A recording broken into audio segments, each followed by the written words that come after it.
Laptop 9 jutaan udah dapat RTX dan bisa main game AAA? Ini dia pilihannya.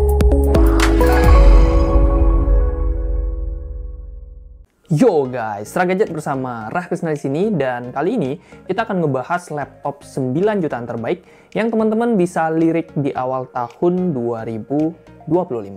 Dan seperti biasa ya, kita akan langsung merangkum 5 laptop sekaligus yang tentunya kita sesuaikan berdasarkan kebutuhan kalian masing-masing. Jadi nanti akan ada laptop yang dikhususkan buat produktivitas, buat yang kantoran atau kuliahan. Dan kita di harga 9 jutaan, kita udah bisa menemukan laptop gaming yang mana beneran gaming, udah pakai RTX juga, dan tentunya udah bisa buat main game AAA. So, pastikan kalian nonton sampai habis, dan yang paling penting, biar kalian bisa dapat laptop yang oke, subscribe dulu di channel Seragadget. Ya, siapa tahu nanti dengan subscribe dapat diskon maybe. Ya, pokoknya pencet aja dulu. Oke, terima kasih. Kita langsung aja ke nomor yang pertama.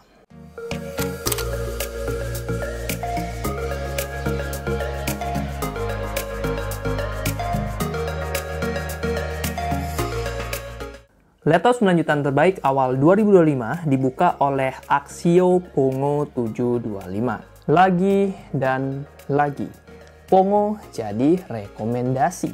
Ya, mau di skip juga sayang ya, karena memang si Pongo 725 ini merupakan laptop yang menarik, terutama buat lo yang memang di harga 9 jutaan ini lagi cari laptop khusus buat main game. Sebut saja performanya, udah pakai prosesor kencang Intel Core i7 12650H, SSD-nya udah 512GB M.2, dan RAM-nya udah 16GB DDR4 3200 MHz, serta grafisnya udah pakai Nvidia GeForce RTX 2050. Yah, cuma RTX 2050, ya mending TUF lah kemana-mana. TUF yang RAM-nya 8GB itu. Oke. Ya, dengan harga 9,7 juta, gue bisa bilang Pongo adalah laptop gaming yang paling komplit. Di saat laptop gaming sejenis pakai Intel Core i5, Pongo ini udah berani ngasih laptop dengan Intel Core i7, plus RAM-nya juga udah 16GB. Jadi ya, tinggal beli terus bisa langsung main game, tanpa upgrade. Layar dari Pongo 725 juga udah didesain untuk gaming.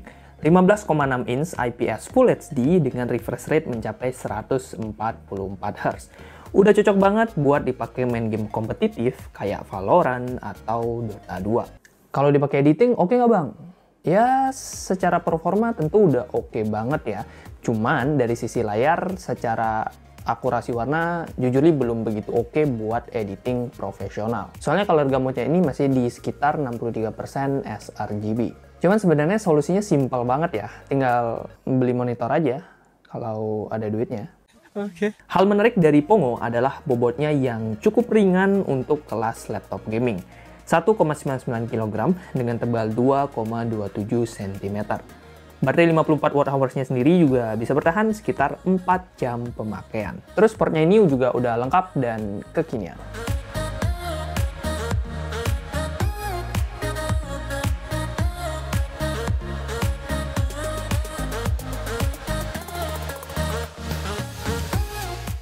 Laptop 9 jutaan terbaik selanjutnya adalah Asus VivoBook 16X K3605ZF. Bisa dibilang laptop ini adalah laptop siluman. Ya gimana nggak cuy, soalnya kalau kita lihat dari luarnya doang, laptop ini terlihat kayak laptop pada umumnya, kayak laptop produktivitas yang biasa aja. Cuman pas kita bongkar dalamnya, di dalamnya ternyata ada RTX 2050. Kan jadi nice banget. Nice. Yaps, laptop dari Asus ini udah ditenagai grafis Nvidia GeForce RTX 2050 4GB GDDR6 yang dikombinasikan dengan CPU Intel Core i5 12500H. Terus RAM-nya udah 8GB DDR4 3200 MHz dan SSD-nya 512GB M.2 NVMe. Dengan spek kayak gini, kegiatan produktivitas tentunya udah bisa dilakukan dengan lancar. Mulai dari kerjaan ringan kayak bikin laporan di Word, ngerjain analisis data di Sheet, atau ya disuruh presentasi dadakan pakai Canva, atau merangkap jadi editor di Premiere Pro, ya meskipun role lu di kantor sebenarnya bisnis analis. Well, kok kayak lagi curhat ya? Terus karena ada grafis RTX 2050, VivoBook ini tentunya udah bisa dipakai buat main game. Cuman, saran gue ya, lo perlu upgrade RAM-nya dulu jadi minimal 16 GB dual channel. Baru deh tuh lo bisa mainin game-game AAA kayak Far Cry 6, GTA 5, atau GTA 6 kalau nanti udah rilis. Selain performa, VivoBook 16X K3605ZF ini juga dibekali layar yang oke banget buat kerja. Yaps, ukuran laptop ini tergolong jumbo banget ya, 16 inch. Terus resolusinya udah WUXGA dengan panel IPS dan color gamut di 63% sRGB. Untuk bobotnya sendiri di 1,8 kg dengan tebal 1,89 cm. Tergolong cukup berat sih untuk laptop produktivitas, tapi masih bisa kita wajarkan mengingat layarnya ini jumbo ya bang, 16 inch. Oh ya, untuk baterainya sendiri berukuran 50 Wh dan kalau kita pakai bisa bertahan sekitar 5 jam pemakaian. Terakhir, portnya udah lengkap dan udah ada SD card readernya.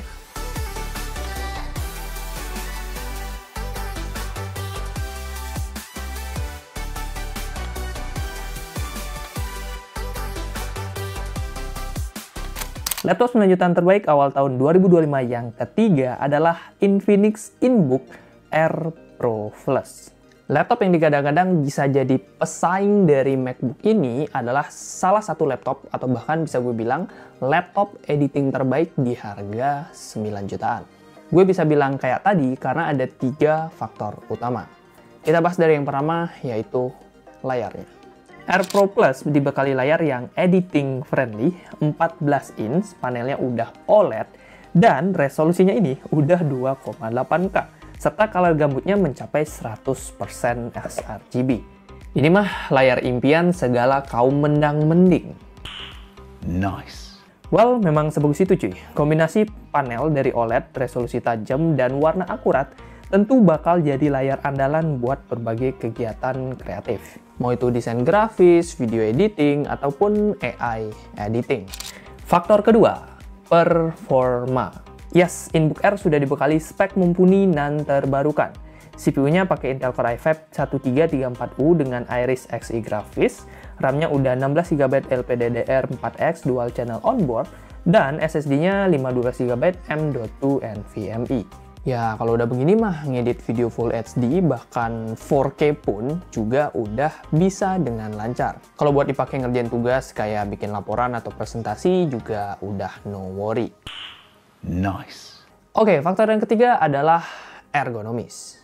Bahkan, laptop Infinix ini jadi salah satu laptop tertipis dan teringan di kelas harga 20 juta ke bawah. Beratnya di 1,1 kg dengan tebal hanya 1,34 cm. Ini mah jatuhnya lebih ringan dari MacBook Air ya. Otomatis bakal bikin kaum WFC atau yang kerjanya harus pindah-pindah tempat jadi bisa lebih happy.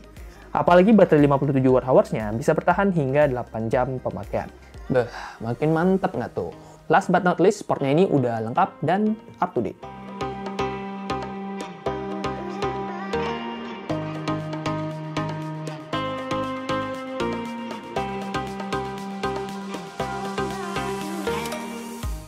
Laptop lanjutan terbaik selanjutnya adalah Asus TUF A15 FA506NF.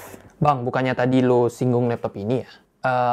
Ya, laptop Asus TUF sebenarnya bagus juga sih kalau kalian mau pakai buat keperluan gaming, karena ya harga 9 jutaan bisa dapat RTX, dan Asus TUF tentu bukan sebuah pilihan yang buruk, bahkan ini pilihan yang oke banget.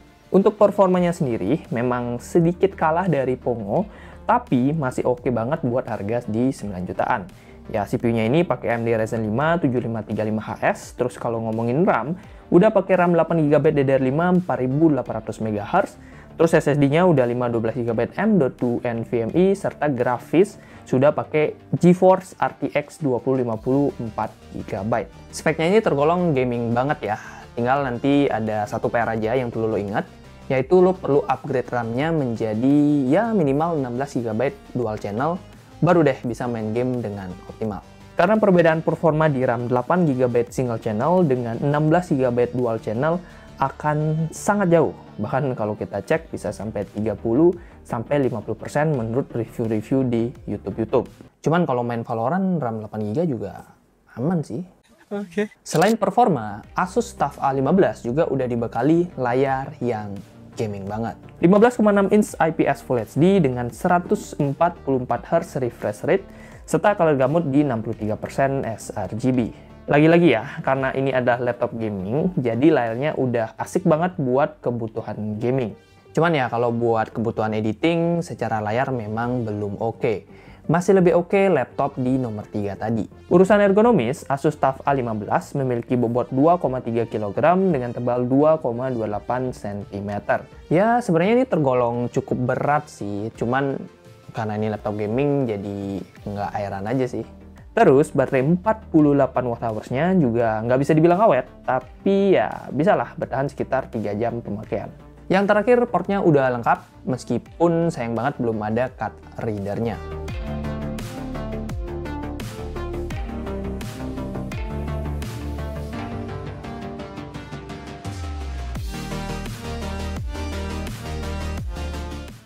Laptop 9 jutaan terbaik 2025 yang terakhir adalah Acer Aspire 14 A1451M. Rekomendasi laptop produktif lainnya yang datang dari kubu Acer.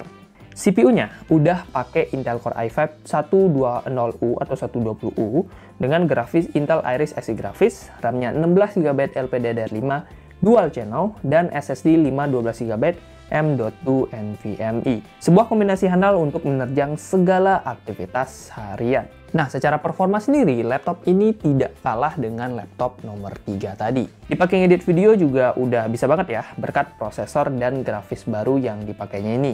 Sebut saja kerjaan kayak bikin laporan, multitasking, trading, nonton film, yang basic-basic kayak gitu udah lancar semua. Memang, layar laptop ini belum sebagus laptop nomor 3, belum 100% sRGB. Cuman layar 14 inch IPS beresolusi WUXGA ini juga nggak bisa kita katakan sebagai layar yang jelek ya. Justru ini layar yang bagus banget bahkan kalau untuk kebutuhan sehari-hari. Laptop ini justru bisa lebih asik kalau kita pakai buat bermain game.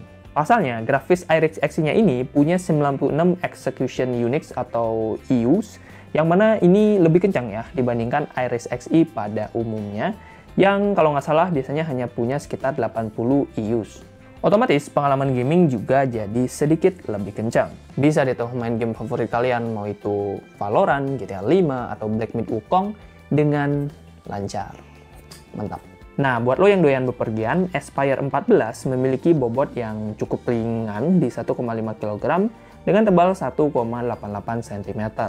Terus baterainya juga udah badak 53 Wh yang bisa bertahan hingga 10 jam pemakaian. Portnya sendiri juga lengkap ya, udah ada Thunderbolt-nya dan juga udah ada HDMI-nya.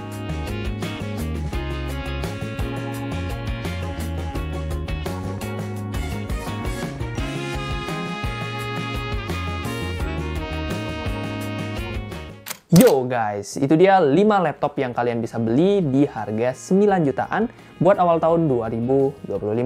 List lengkap dari 5 laptop tadi bisa kalian cek aja di deskripsi ataupun di YouTube Shop ya, biar lebih gampang. Di sana juga ada link pembelian yang kita udah kurasi secara internal, sehingga harusnya linknya terpercaya lah ya. Cuman kalau kalian masih ragu atau mau cross-check biar lebih pasti, silahkan klik aja linknya, nanti akan diarahkan ke halaman Shopee.